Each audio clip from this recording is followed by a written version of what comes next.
Hello everybody and welcome back to the channel. Today we're going to be doing a top 5 list to accompany the last one that we did, although that one was more of a bottom 5 list as I looked at the 5 worst characters in Fire Emblem 7 The Blazing Blade. This will be the best, so I guess a more positive video. Now a few things I want to mention about the video really quick. Number one, if you saw it, you know that I didn't include Eliwood. A lot of people commented this, so you may have even thought it. Yeah, Eliwood should have been somewhere on that list. I do apologize for not including him. It's funny that he's one of the main characters. I just forgot about it.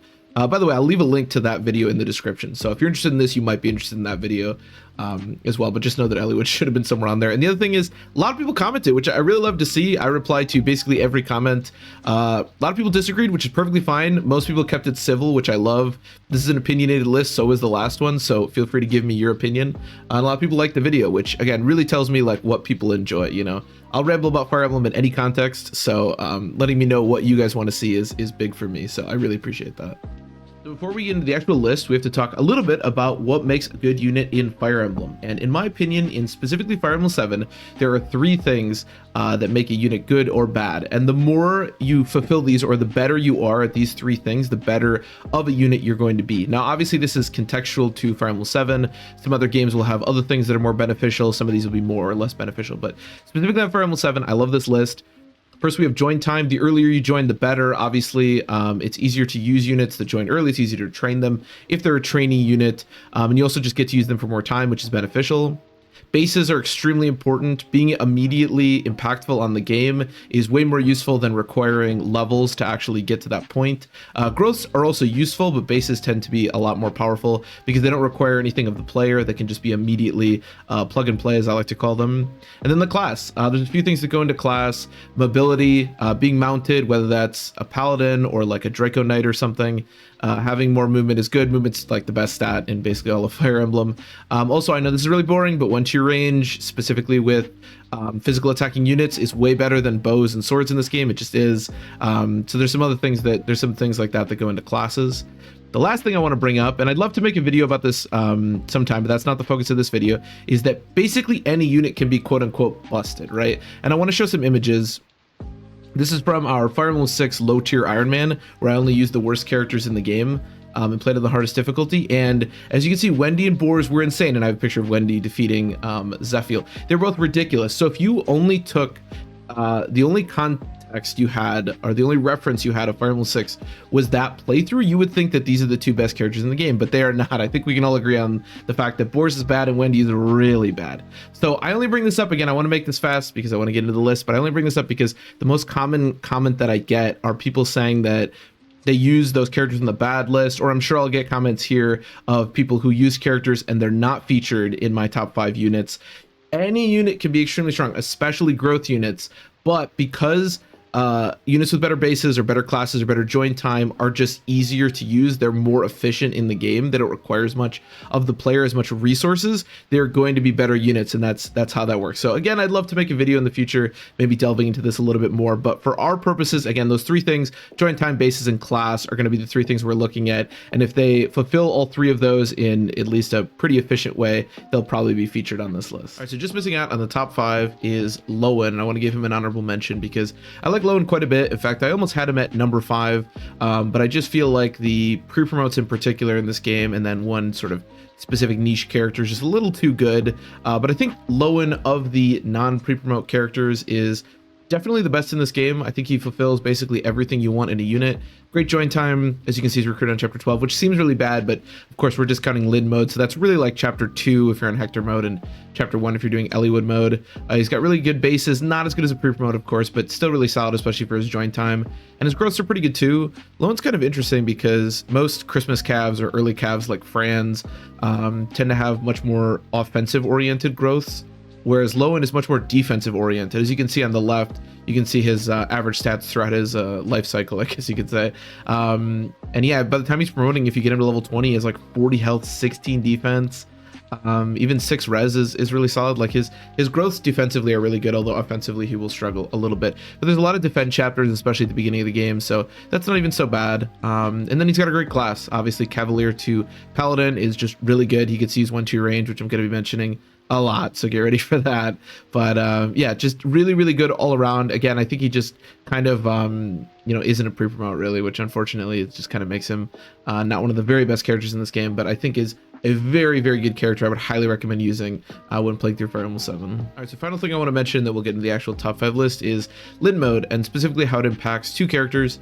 So I think you shouldn't do Lin Mode. It's obviously up to the player. I tend to find it to be pretty boring, and also I think it changes a few characters to potentially be too good. And basically what I mean by this is if any character who can be obtained through Lin Mode is trained a lot, so comes as like a level 10 plus unit, or in the case of Kent or Sane, comes as a pre-promote on Hector / Eliwood route, I think they can obviously be potentially in the top 5. So if Kent or Sane come as specifically a pre-promote, because you use Wallace's Knight's Crest, I could definitely see them being in the top 5. I'm discounting that because again, for my purposes, I never do Lin Mode, so Kent and Sane will not be featured here. But just for the record, if you do Lin Mode, and if you are factoring that in, I'm not an expert on this, so I won't say definitely they should be on there, but Kent and Sane would probably be somewhere in the top 5, just because an early pre-promote paladin like that, comparable to Marcus, I can't imagine would not be, in the top 5. So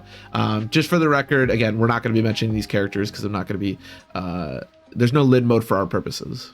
Okay, and finally starting our list, at number 5, I have Ninian / Nils, the dancer / bard that you get in the game. They're basically the same unit. They're used interchangeably. Obviously, they're never recruited at the same time. As you can see by how little information there is on this slide, I really don't have much to say. Their stats don't really matter. Dancing, as you can see, dancer is great. Dancing or singing or whatever is really powerful in all Fire Emblem games. The dancer / bard in each game they appear in is basically always one of the best units. Honestly, you could have this combination of characters at number 1 or number 3 or number 2. It doesn't matter, right? They're amazing. I put them at number 5, but it's really tough to rank units like this. Their utility is through the roof. They're just so powerful. There is actually some extra uniqueness to them in this game as opposed to most other dancers, specifically the other 2 dancers in the GBA games, because they actually get to use special songs or dances that increase like crit or defense or avoid, stuff like that. I really don't think this changes the quality of them at all. They're kind of cool, and maybe there are some like strats you use with them, like maybe in the late game instead of barriering you use the defense / res song to help with like cog or something. I could see that being really good, but I don't think that really changes them too much as opposed to most other dancers. They're already number 5, on my list, so it's hard to be much better than that. But yeah, kind of a boring character just because they're always good, right? And their stats don't really matter and their recruit time and stuff. But no, they're really good, as they always are, and I think definitely deserving of being somewhere in the top 5. Again, if you think they should be higher, that's perfectly acceptable. I can see them being as high as number 1. To be completely honest, dancing is such a unique trait. They're really good. Next up on our list, coming in at number 4, we have Hawkeye, who is an absolutely beastly character. He's a berserker that's recruited on chapter 23, although, like I said, you have to subtract about 10 chapters from that, so about 13. He's recruited in around the mid game. He has a good join time, as you can see. He has great bases. This is his biggest strength. He is a pre-promote. As you can see by his average stats on the right, he comes with 50 HP, 14 defense, and 10 res. This dude is an absolute tank. He just will not die. It is difficult to kill Hawkeye for a long time in the game, even if you try to be honest. He also comes with 18 strength, which when coupled with Axe's high might and just the general like base crit you get when you're a berserker, makes him hit extremely hard. Probably the biggest downside of Hawkeye is his speed, which is pretty low. It's about where early game Marcus will be, so he'll struggle to double pretty quickly. He will still double unpromoted units. From 7 has a habit of still having pretty weak units on the chapters for a very long time. So Hawkeye can absolutely decimate them, but really he's on this list at number 4 because, again, his bases are just so goddamn high. That 50 HP is just nuts. So, and also obviously Axe's 1-2 range, that's really powerful in this game. So yeah, easy number 4 for me on this list. Next up, coming in at number 3, we have Harkin, who is a hero that's recruited up later in the game than Hawkeye. I would definitely say in the later stretch of the game, but makes up for it by having extremely high bases. Now, up until now, I've been having the average stats for a unit on the right. This is a little bit different because Harkin has hard mode bonuses. which is actually kind of funny that I haven't talked about hard mode bonuses yet. If we ever do this list for Fire Emblem 6, I'm going to have to talk about that like immediately, right? Because so many of the good units in that game have bonuses. But basically, the way I would describe hard mode bonuses are instead of manually going in and changing all of the stats for enemy units when you're playing on hard mode, they instead just give a broad bunch of bonus levels to all enemies, which can lead to some weird situations like Maxime, for example.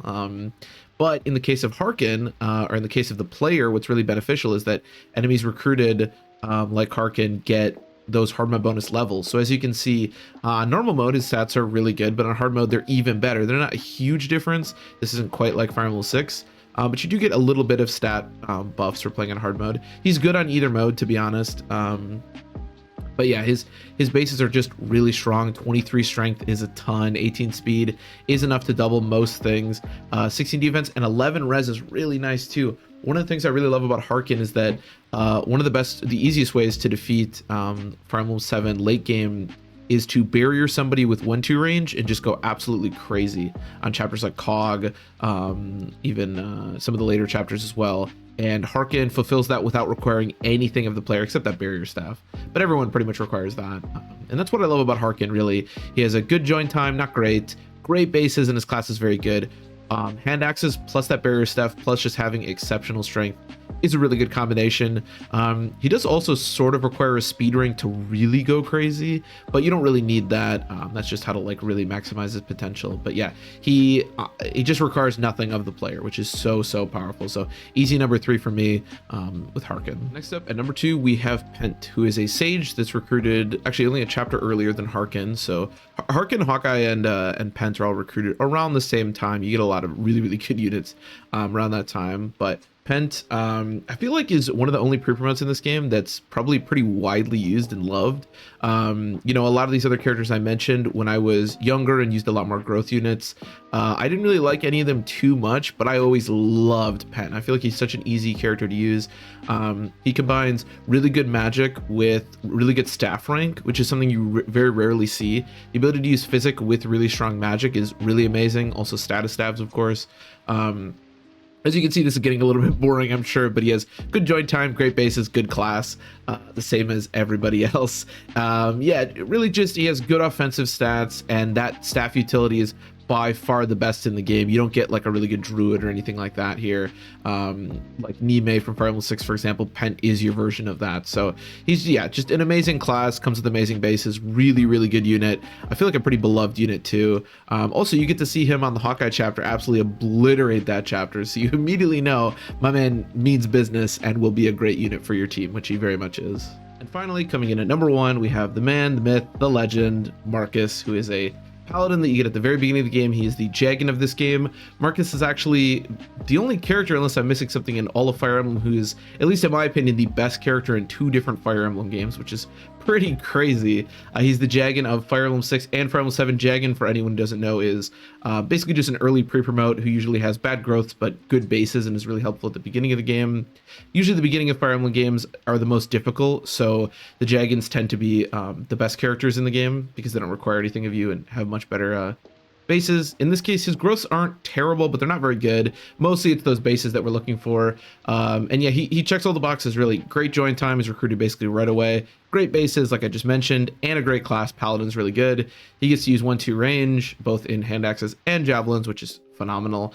And like, if you gain him a lot of experience, which you probably will, he's not even that bad into the mid to late game, to be honest. Although he will eventually fall off, let's face it, but he's a bit better than his Fire Emblem 6 counterpart. So yeah, easy number 1. I have a really hard time putting anyone else at number 1 in this game. So that was my list. I really hope you enjoyed. Obviously, as always, if you agree or disagree, feel free to comment. I love hearing other people's opinions, and I always reply to everybody's comments. So yeah, again, I hope you enjoyed, and I will see you next time.